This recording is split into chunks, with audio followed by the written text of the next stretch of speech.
Hi, I'm Matt and welcome to Tech Tested. Today is going to be a bit more of a rant, but I'm going to do my best to make an argument for purchasing old or used PC hardware.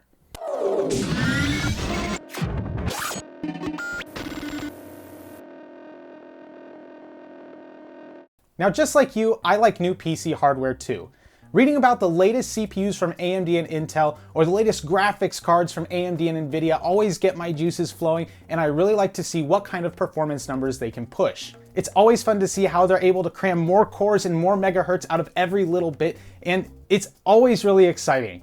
Still, there's a soft spot in my heart and probably many of your hearts for older PC hardware. Now, the best way I can describe this is like going to a car meet. Yes, it's really cool to see someone pull up in the latest Lamborghini, and you're obviously gonna go take a look at it. But I'm gonna spend more time talking to the guy who rolled up in his 1995 Honda Civic with 6 different colored body panels and a turbo sticking out of the hood. You know there's a story behind it, and there's a lot of blood, sweat, and tears put into that car.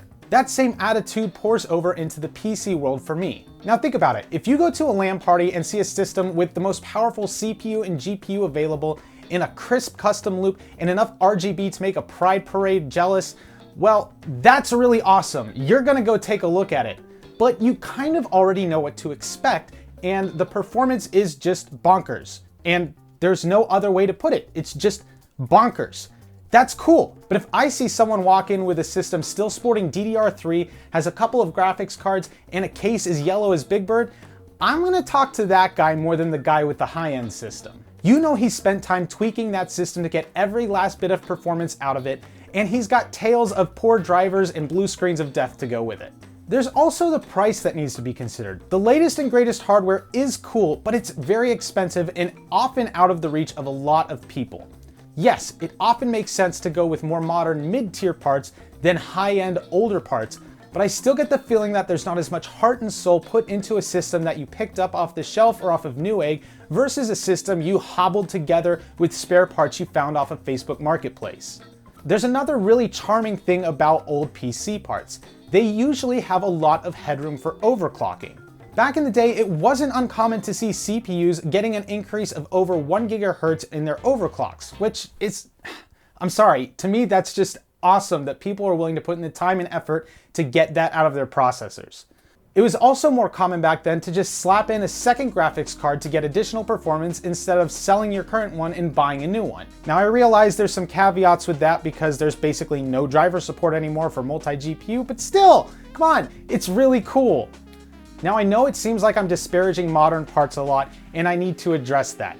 There is absolutely a good reason to buy modern. First reason is you pretty much know it's gonna work. Buying secondhand off of Facebook Marketplace or eBay always comes with the risk of having dead components. Buying new, you pretty much know it's gonna work, and even if it doesn't, you usually have the backing of a warranty. Next, you have to be concerned about things like modern instruction sets for your CPU. A lot of older processors don't support instruction sets like AVX or AVX2. On top of that, you have to be concerned about driver support. If you're gonna buy an older graphics card, chances are the driver support has either ended or is going to end shortly. Another good reason to consider buying new. Still, a lot of these older parts have life left to give. Even Sandy Bridge CPUs still seem to be able to hold their own in a lot of situations. And with the vast majority of gamers gaming on 60 Hz 1080p monitors, getting the latest and greatest may not yield you the results you want if that's the kind of display you're running on. There are also GPUs that, despite their age and their lack of driver support, seem to be holding up quite well. I'm looking at you, AMD's GCN architecture. Not to mention, if you're rocking some of these old parts, you'll have people coming up to you reminiscing about their great times using those same components, telling you the tales of how far they were able to overclock their CPUs and all the fun they had with their old graphics cards before upgrading to their new ones. So at the end of the day, there are plenty of reasons to buy new, and I'm not gonna judge you for doing that. However, there's some sort of spirit in purchasing old computer parts and getting the last bit of life out of them. Now, this little bit that I'm about to do, I wasn't planning on doing, it's not in my outline, but to give you an example of what I'm talking about, I recently purchased my very first DDR4 platform, and it is the very first DDR4 platform. I picked up this motherboard, an Asus X99 Deluxe with an i7 5930K. I was also able to pick up 48 gigabytes of rather old DDR4 memory. So these components, instead of ending up in a landfill, are actually going to either end up on a test bench overclocked to the moon, or in the heart of a PC that I or some other gamer will get the chance to enjoy.